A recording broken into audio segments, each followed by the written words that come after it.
thank you for being with us today here, Ryan. We appreciate it. Yeah, I appreciate you guys having me. Definitely. So, the way that this all came about is I'm a member of a Facebook group that's a veterans group. I'm not personally a veteran, but my brother is, and I have a lot of friends and stuff that are, and I like to keep up with their perspective, and everybody's looking for different news sources, and I find that the veterans community is kind of a unique news source, stuff you don't really get to hear about other places. And Ryan here, he posted something in one of the groups that I was in, and I was like, wow, this, just the way he said this is like what I've been trying to figure out how to say, and could never put it in the sorts of terms and so eloquently as he did. So I wanted to share this with everybody, share the piece that he wrote. It's really brief, and just kind of talk with him about the perspective behind that. So real quick, Ryan, if you don't mind, I'm going to go ahead and read that so everybody can have some context. I have seen my country in these past few weeks as I've never seen it before. I hear the conversations at the gas station, the post office, over drinks at the bar. I see the arguments all across social media. I see friendships ended, father against son, mother against daughter, sister against sister, and brother against brother. I hear the fear in their voices, and I feel the anger in their words. I see the protests and the rallies. I read transcripts of the interviews, and I piece together the 15-second sound bites. My country is lost. It's shameful. It's wrapped in a blanket of ignorance. Most of all, it is divided. You will tell me that the division originates with Republicans or Democrats. You will tell me it starts with the interminably complicated political atmosphere. You will tell me that it is because a candidate you don't like said things you don't like. And I will tell you unequivocally that you are wrong. It is not because an obnoxious man said obnoxious things. Love him or hate him, voted for him or not, Donald Trump is not the cause of the rampant divisiveness within our society. Donald Trump is exactly what America deserves right now. This is not a defense of anything he's said or done. This is a reprimand to the people of this nation. Along the way, we lost the ability to listen to each other. We forgot what it means to be a nation unified. We forgot what it means to ask not what your country can do for you, but ask what you can do for your country. We forgot what it means to be one nation indivisible. We forgot what it means to share, accept, and encourage ideas different from our own. In our ever-reaching quest for instant satisfaction, we forgot what it means to be a part of something much larger than ourselves. We forgot that our nation, my country 'tis of thee, is multifaceted, and therefore cannot be narrowed down to our personal desires or dislikes. We forgot that our singular view cannot be imposed upon the rest of the nation. We forgot that our singular perception, fueled by Facebook and generated by Google, is nowhere near a complete and accurate description of this nation. We forgot that I am not the nation. We the people are. We forgot how to discuss and debate and learn from each other. We forgot how to truly educate ourselves on the issues faced by the people. We forgot how to apply equal parts reason and emotion. Instead, we run with whatever makes us feel a certain way. We have forgotten how to think and analyze, how to construct the facts of the matter into a viable and logical idea. And we have forgotten how to present the idea in a reasonable manner. We have, in truth, forgotten how to be us. Most of you will read this and you will tell me, it's not me, it's them. Or totally right, the other side has completely forgotten. And I will tell you again that you are wrong. As a nation, as this sweet land of liberty, we have failed ourselves. We have failed each other, and we have no one to blame but ourselves. In our ignorance, our apathy, our disinvolvement, our detachment, and our arrogance, we have forgotten and we have allowed the American political structure to become what it is today. As such, we were narrowed down to a perpetually lying, cheating, murdering, elitist woman and a braggadocious fool in a suit. Either way the election went, we would have absolutely deserved the outcome. We, the people, do not deserve better because we have neither been nor done better, as evidenced by all the rampant foolishness and ignorance across news and social media. We are not divided because of a fool in a suit, or even 100 fools in suits. We are divided because we have become fools as citizens. Whatever it is to come, because of no other reason than we fools have allowed it to be so, because we have forgotten what it means to be better men. Ryan, when I first read that, it's kind of funny because I feel like you anticipate the thoughts of the reader, and you're like, yeah, they're like that. The other side's like that. The other side's like that. And then that second half kind of hits you, and you're like, wait, you have to now self-reflect and measure yourself the same way you're measuring whoever you're calling them is. And that's something that I'd have to agree that's not done a lot these days, is stepping back and measuring ourselves, our own reactions, and our own thoughts in the same way that we're measuring people we don't agree with. Yeah, that concept, that idea of doing that, at least personally in my life, was really attributed to two sources.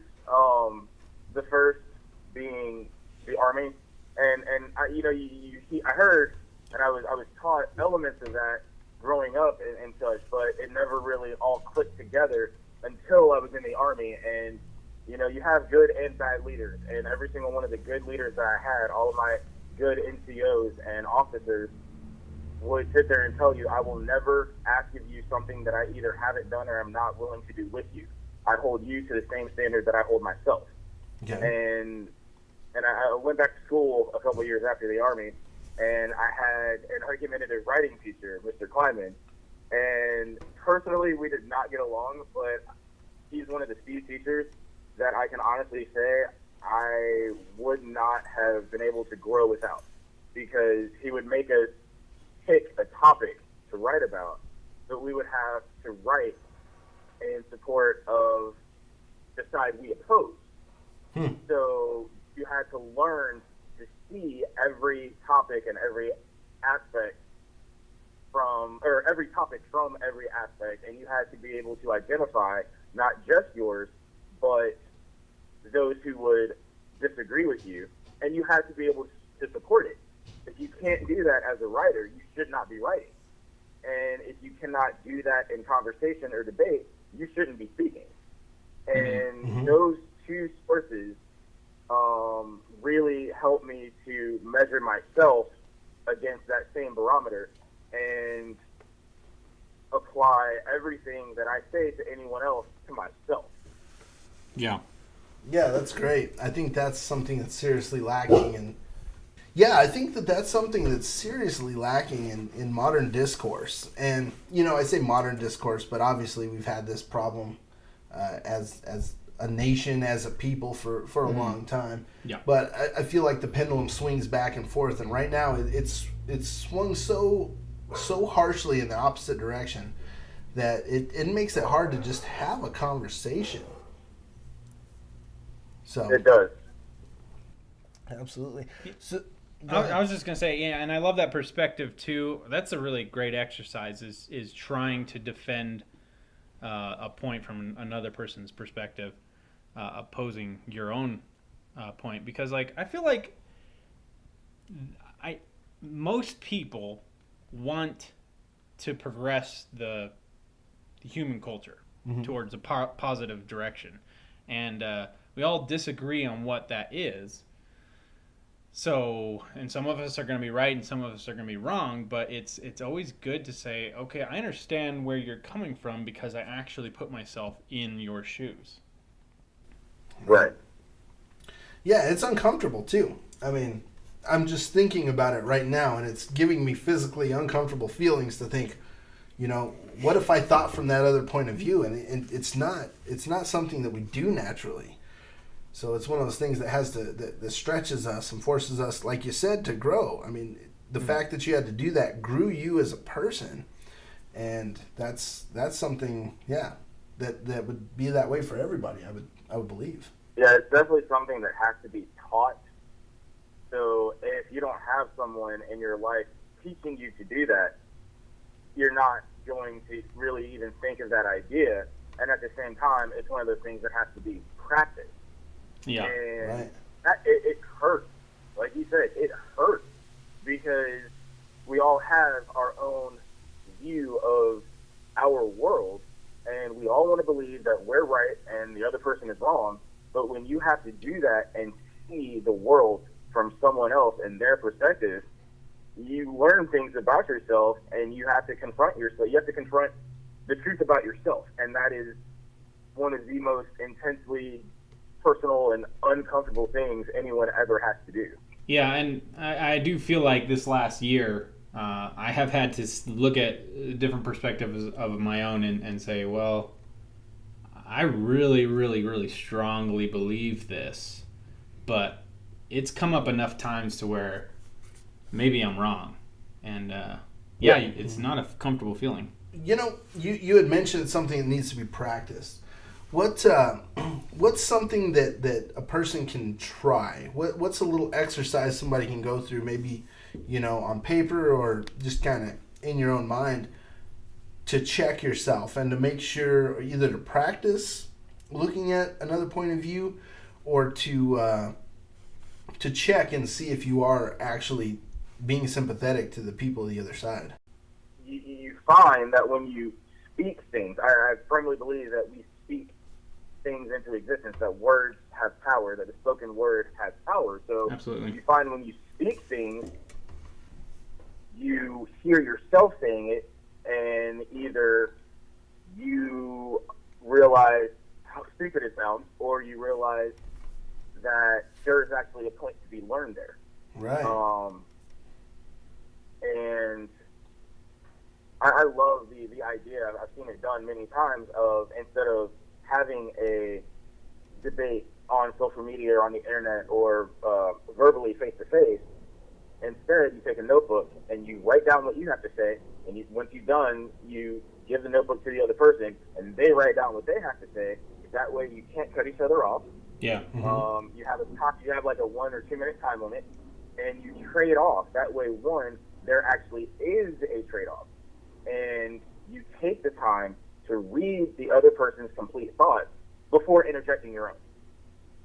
And in doing so, you kind of, seeing the words on paper or hearing the words come out of your mouth, you begin to fully grasp them, and you find that you have a better understanding of it.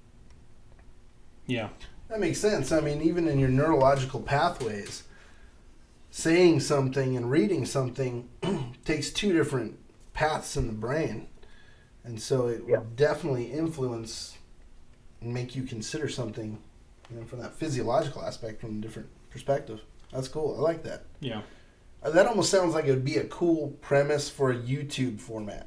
Yeah, that'd be interesting. Maybe we'll play with that or something. Hey, so I've got I have to kind of speak this out loud, or else I won't quite gather my thoughts. So I might stumble through this a little bit. But like, there is a struggle of people not wanting to compromise their thoughts because they believe that the other side is so wrong that if they compromise at all, they'd be giving into, you know, Nazism or fascism or whatever. You get what I'm saying?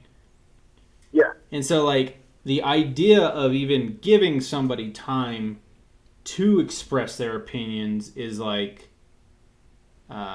against their moral beliefs. Like, it's like validating something you believe to be evil. Yeah, Okay. yeah. And so, like, how do you feel? I don't know how to ask this question, but it's like, do you believe there's any valid point there? Is that like something that could happen? Like, are you allowing yourself to slip down a slippery slope if you listen to people that might have a terrible idea? I think there is some truth to that. However, when it comes to situations that we all deal with in our daily lives, and especially with the current political atmosphere, we tend to it tends to be more complicated than we know, Mm-hmm. but simpler than we think it is. So there's definitely, and the thing is, we've lost the ability to take nuance and context into account. And because we can't or won't do that anymore, we've allowed ourselves to simply become polarized to one side or the other. Compromise is that's where the nuance and the context come into effect, because if you don't understand the situation, you don't understand or have all of the pertinent information, you won't get the context.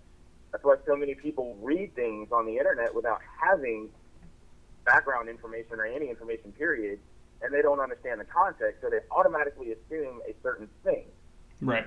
And that severely debilitates our ability to even have a civil conversation with each other.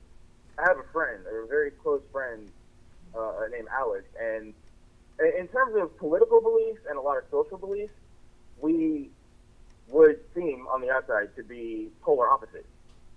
And there's quite a bit that we disagree on, but over the years we've come to understand that we actually agree more than we disagree. We simply disagree on how to get there, or how to get it done. Right. And there's been a couple of times where we've gotten extremely irritated at each other or pissed each other off or whatnot, but overall, over the course of a conversation, I'll be on one side, she'll be on another, and we'll both speak our piece, but we'll actually listen to each other.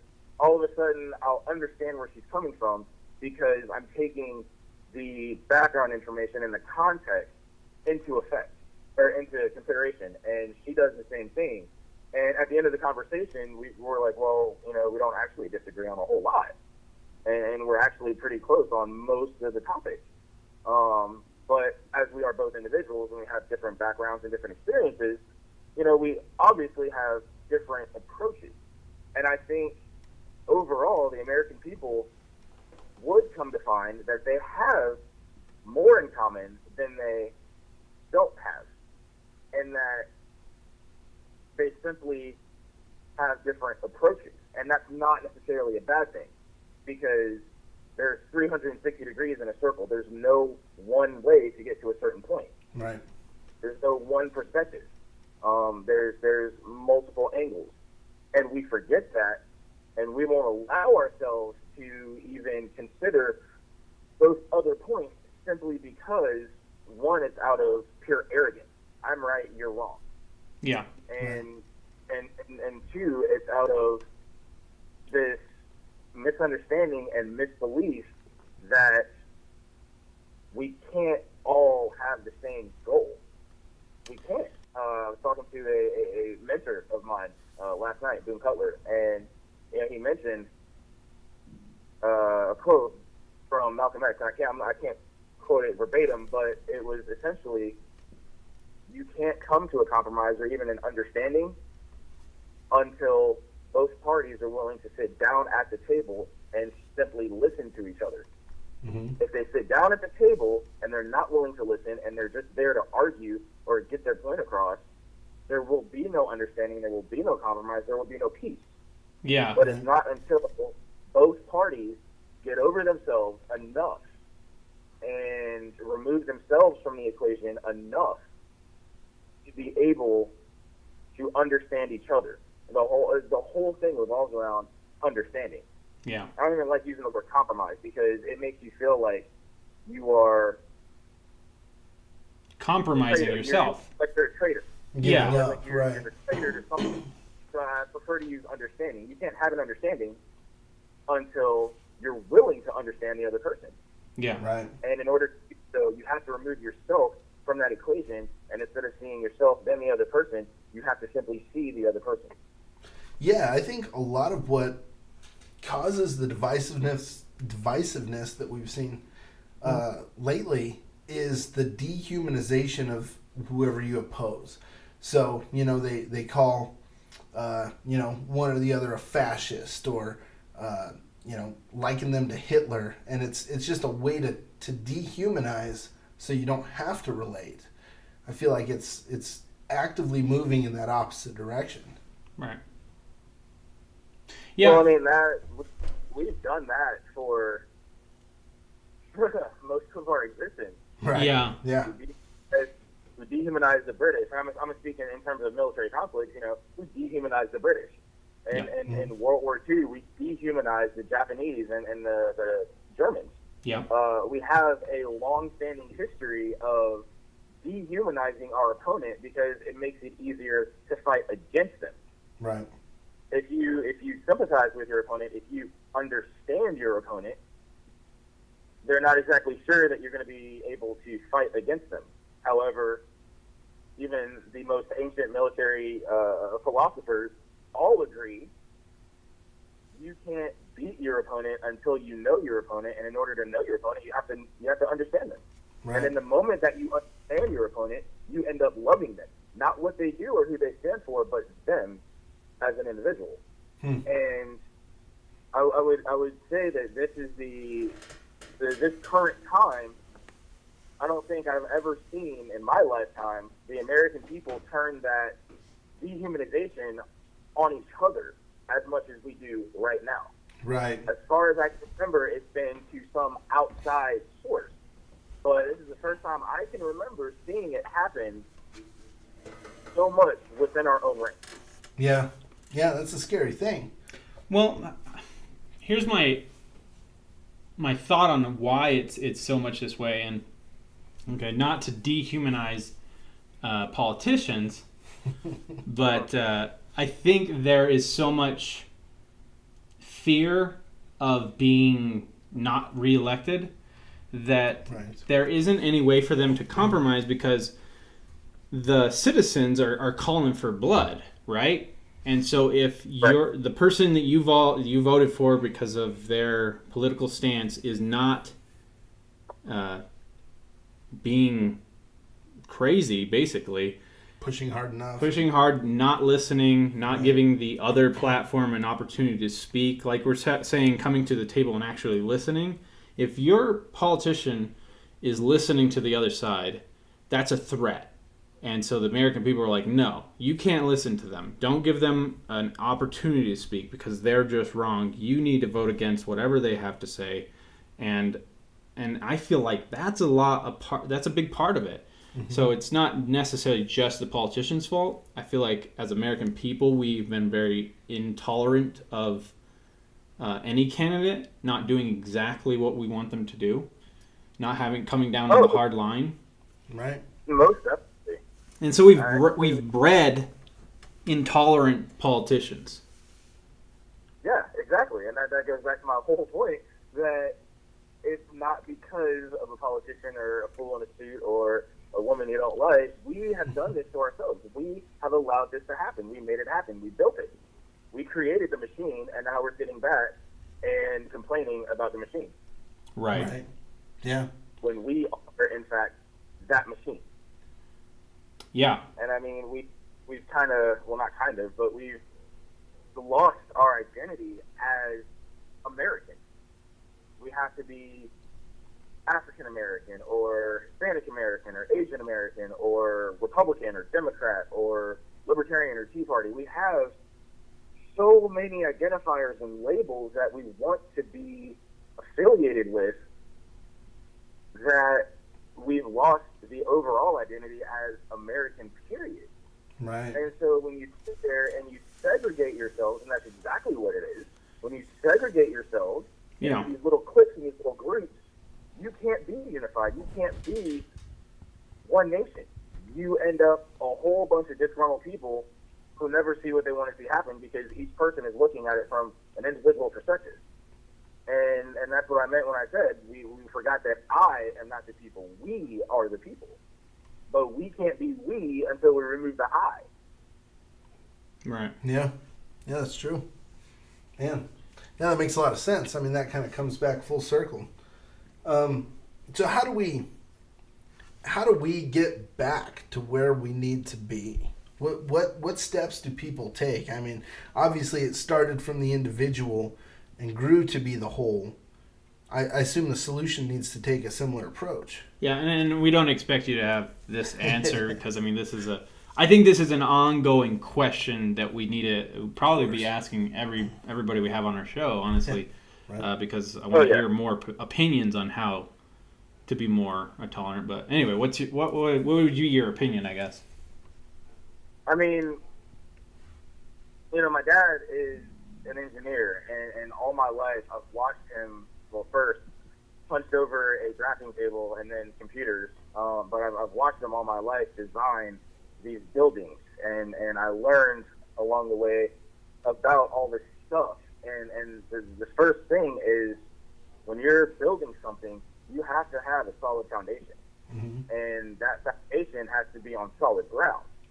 You don't build a house or any type of structure from the top down or from the outside in. You build it from the ground up, from the inside out. Right. And we have this idea that simply by putting politicians in certain areas, we can change the way things are. And that's not true. We're just trying to take care of it from the top down, and that's not effective. It has to start with the people. It has to start with the individual.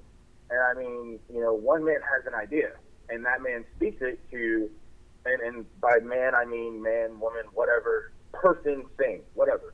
You know, one man has the idea, and then he shares it with 10 people, and then those 10 people each share it with 10 other people, and it grows exponentially.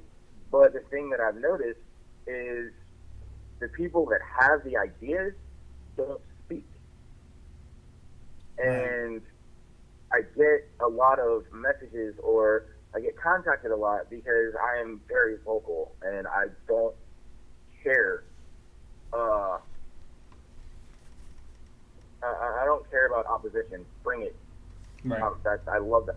But I get a lot of contact, and people say, I've had that idea for so long, thank you for saying what I couldn't say. And my first question is always, why couldn't you say it? Because this or that or the other. And, you know, I'm not saying that everybody has to be as vocal as me or do what I do or do it how I do it, but one of the biggest things that I hear people say is that their voice doesn't matter. And my first response to that will always be, how is your voice supposed to matter to anybody else when you don't use it to speak up? Right. How is anybody supposed to hear your voice if you're silent? Yeah. And that's why I detest that whole phrase, the silent majority. Because you know what? The silent majority doesn't do anything. They don't get anything done because they are silent. Right. Yep. It's the ones that speak up, and it's the ones that take action. So anytime anybody asks me, you know, well, what can I do, or how did you get started in all this? You know, I tell them, honestly, it just kind of fell in my lap. One day I just started showing up and asking questions, and I didn't leave until I got my questions answered. So, you know, I was that guy. I was annoying, and, you know, they were like, somebody answer this guy, so I'll shut up. And when you answer one of my questions, I'm going to find another one to ask, because there's a lot that I don't know and I want to know. Yeah. And I want to make it better, and I want to do what I can to make it better. So show up. People have got to show up. On the West Wing, there's this one simple quote from that show, and I love this quote. Decisions are made by people who show up. Yeah. And the American people have been largely absent from the decision-making table. You know, I'm not saying that each individual citizen is going to be in the halls of Congress or in a meeting room at the White House, but they need to show up to their local events. They need to show up to their city halls or their city council meetings and their school board meetings and their town halls and everything else. They need to form, you know, community organizations. Yeah. And they need to have structure and strong leadership so that they can present these ideas and their concerns to their elected leaders. Because when the people don't do that, whoever you elect is just going to go off of whatever they see. Whoever says something, that's what they're going to go off of. Right. So in order to get to where we need to be, the people themselves have got to become interested. They have got to become active, and most of all, they have got to speak up. And when I say speak up, I don't mean get on Facebook and write a rant or stand outside of a building on a sidewalk and just yell. I mean be educated. Don't just read the headline. Don't just listen to the talking head. Take the time to educate yourself and figure out how you or what you think about the situation. Everything I see, everything I read it and I ask myself, what do I think about this? Why do I think that? And if I can't answer those questions, then I have to adjust my thinking. I have to adjust what I think I believe, and I have to adjust my approach to it. And I think if the people would do that and be willing to do that, we would have a lot less controversy and divisiveness and plain ignorance that I feel I see all the time. Right. Yeah, when you take that dehumanizing and you mix it, there's a car going by, sorry. When you take that dehumanizing aspect and you mix it with ignorance, it just creates volatility for no good reason. And that's yeah, like you said, that's exactly what we need to get away from, is both of those two things. You know, before you go, is there a place where people can see more of your work, read more of what you've written? Yeah. I have a writer's well, I have a personal profile on Facebook, but I don't really like to throw that one out there. Okay. I have a writer's page on Facebook, and you can search Ryan Douglas, and it'll pop up. My face is the profile picture. It's me, and I'm wearing a black ball cap. But also, like I said, I talked to my mentor last night, Boone Cutler. Anybody can search on Facebook Tipping Point with Boone Cutler, or just Boone Cutler, period. And, you know, he's got the radio show, and I have learned so much from that man, and from being a part of that show and part of the admin team in the past, God, it's like 5 years now. Oh, wow.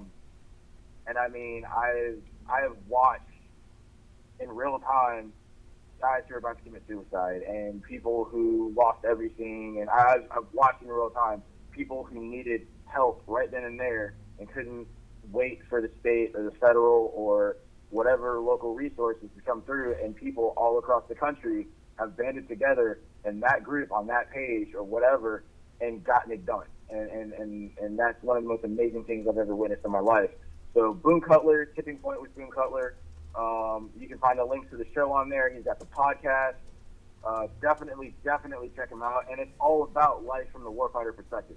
Awesome. You know, we've got people who are not veterans or even in the military. We've got spouses. We've got civilians. We've got caregivers. All sorts of people coming to this one place to learn from each other. And that's what it's all about. So definitely check them out. Okay. Yeah, that's great. We'll put links to both your writer's page and to the main Tipping Point site in the show notes and stuff. So, absolutely, that's awesome. Yeah, thanks again so much, and we look forward to having you on again because, like I said, I feel like we've just scratched the surface and there's so much more to talk about. Yeah. Yeah, it was nice meeting you, man. Yeah, you too. And again, I do really appreciate the opportunity. Oh, anytime, man. We appreciate your willingness to come on.